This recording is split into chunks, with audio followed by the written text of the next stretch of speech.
They finally did it. Hoyoverse had the balls to finally kill Xiangling. And oh boy am I overjoyed that they finally did it! And not just killed Xiangling, also they killed Xiangling using one of my favorite characters. But you're not in the know yet, so I'm going to explain to you everything there is to currently know about Mavuika's kit in the upcoming Genshin 5.3 version, starting with just how her abilities work. Mavuika is like Genshin's version of the Hersher of Sentience, where she is a DPS and a support in one, starting with her normal attacks. As opposed to Shilonen, Mavuika's Night Soul is not in the normal attacks, so you're not going to level these at all. For that, we are going to have to look at Mavuika's skill. Now, what her skill is going to do is, you can either tap it or you can hold it. If you tap her skill, she will create a ring around herself, which will attack the enemy once every 2 seconds. We do not know the AoE of this attack yet, but I suspect it will be pretty big, but not bigger than Xingling's ring. And then for her hold, we get into her DPS mode. She is going to get on a motorcycle, and all of her normal charge and plunging attacks will be converted into Night Soul aligned pyro damage. And let me tell you, these normal attacks look sick. I'm telling you, look up a video, it's worth it. And you are able to swap between her ring and her bike by just tapping the E button, so she can very quickly go between stances. Now for her ultimate. Her ultimate, instead of working on energy, works on a mechanic called Fighting Spirit. She is able to generate Fighting Spirit by having her allies consume Night Soul, and that means she is going to synergize very well with the Natlan cast. But that's not the only way to do it, because you're also able to get Fighting Spirit by having party members trigger normal attacks, and this can be triggered very fast. Mavuika is able to use her ultimate once 100 Fighting Spirit is restored, but it will be stronger if you get more Fighting Spirit than that, up to 200. Now, after using her ultimate, she'll automatically gain Night Soul, and she will enter the Crucible of Death and Life state. Now, in this state, her actions are no longer going to consume Night Soul points, and her interruption resistance is greatly increased. Also, her ultimate damage and her bike damage is increased based on how much Fighting Spirit was consumed. This state lasts for 7 seconds, which means that you should be able to keep up her Night Soul for most of the rotation, if not all of it. But that's not where the party ends, is it? Oh no, we gotta talk Ascension passives. First of all, her Ascension 1. When a nearby party member triggers a Night Soul burst, Mavuika's attack increases by 35% for 10 seconds. So yeah, you just get free attack. And 35% is no joke. That is a lot of stats. So that is already an incredible start. But what I want to look at is this Ascension 4. After using her Elemental Burst, she is able to convert her Fighting Spirit into a damage percent buff that decays over time. If 200 Fighting Spirit is consumed, this damage bonus starts at 50%, and it will drain all the way to 0% over the course of 20 seconds. So optimally, you would want to use this right before your DPS, so that your DPS can use the most amount of this damage bonus as physically possible.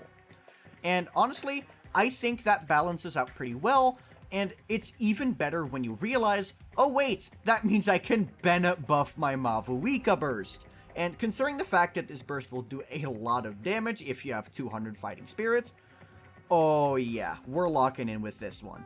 And with all these Night Soul related goodies, that's a pretty good segue into some of Mavuika's team options. I'm going to be making a dedicated video about this topic, so don't you worry if you want more details or more characters mentioned, but this is just my first impression. First of all, I need to talk about the Natlan characters, because so many of Mavuika's effects are directly correlated with Night Soul, so that means the more Night Soul you consume, the better she's going to be. First of all, Mualani. She's already an incredible DPS, and Mavuika is only going to make her better. Sure, Mavuika doesn't solve some of Mualani's gameplay issues, but in terms of damage, it's gonna go way up. Because unlike Xiangling, Mavuika has an actual buff, and Mavuika also doesn't have an insane energy requirement, which means she is able to do actual damage this time. The same general rule of thumb is going to apply to Kenichi, who was also using Xiangling before, but he liked Xiangling even less due to the fact that he actively wants to create distance between himself and the enemy. So again, Mavuika gives an actual buff, doesn't need to build an absurd amount of ER, which results in her doing more damage.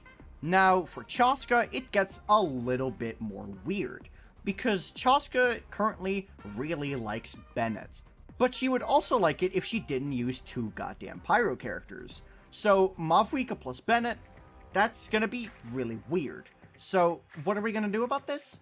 Well, I honestly don't know, because Chaska is currently also a Farina user, so you can't just take out the Bennett. But now, we move on to Shilonen and why I think Mavuika is so powerful. Because Shilonen is an incredibly universal character.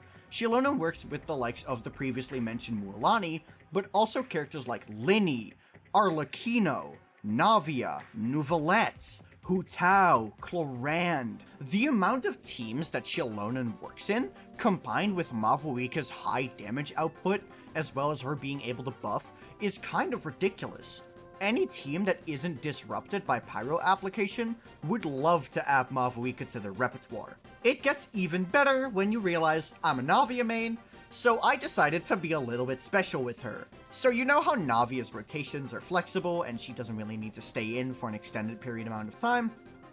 Yeah, you're thinking what I'm thinking, right? Dual carry? Well, I happened to calculate that, and oh my god, it is good.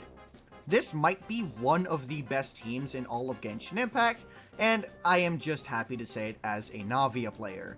But with all that yap out of the way, I would like to talk about Mavuika's signature weapon, 1000 Blazing Suns.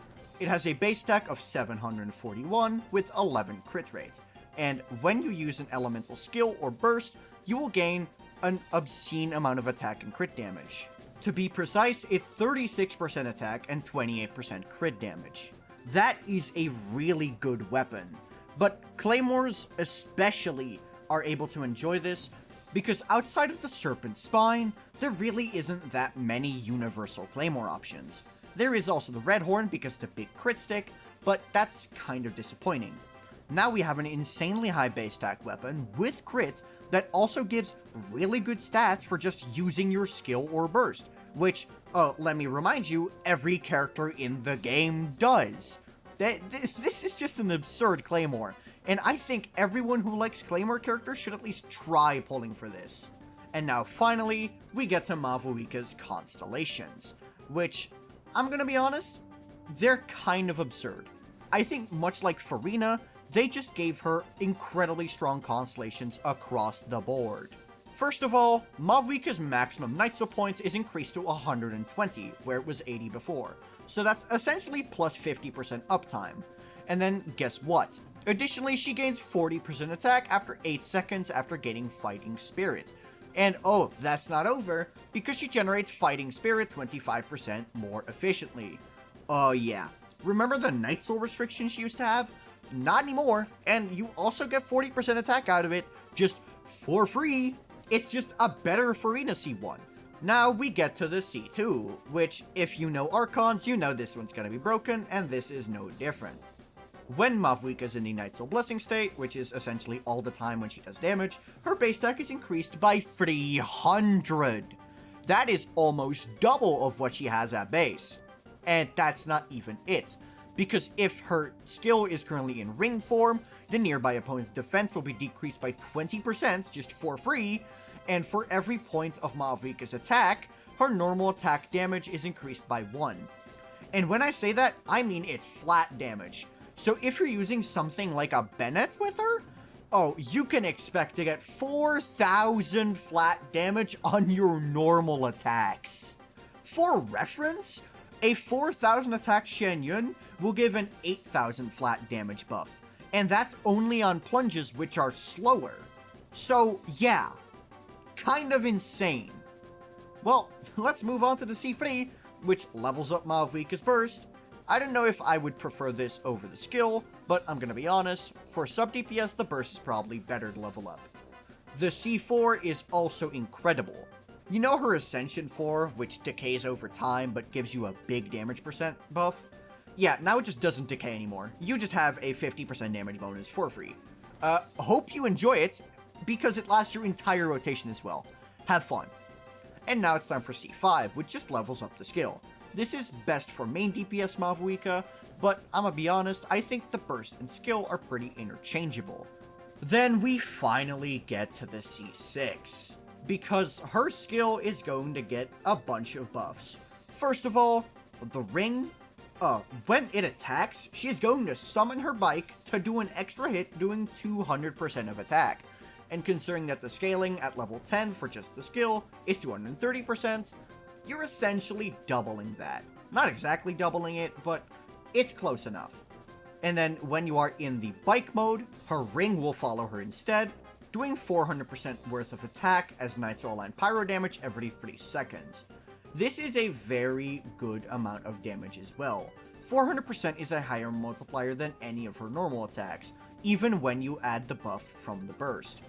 Additionally, the terrain crossing abilities of the bike is going to be improved even further, and when you are not in combat, Mavuika will give herself an extra free 80 Nitro points when her Nitro points drop to 5, which can trigger every 15 seconds. So this time the Exploration Constellation is the C6. Incredible. I am really happy with Mavuika. It's honestly kind of absurd just how quickly I went from doom posting her to my friends because I saw from leaks that she was a DPS to being absolutely ecstatic with her. I think everyone who has a Shalonen should be absolutely picking up a Mavuika. And even if you don't have Shalonen, Mavuika is still an incredible main DPS as well. But that's going to be all from me. I'm going to be posting Sitlali and Lanyan videos as well, but first I'm going to make a Mavuika team guide, and this is going to be a lot more in-depth than what I said in this video. If you learned anything, be sure to like and subscribe, and leave down a comment as well. You can also join my Discord or follow me on Twitter. So tell me, are you pulling for Mavuika? That'll be all from me. Peace.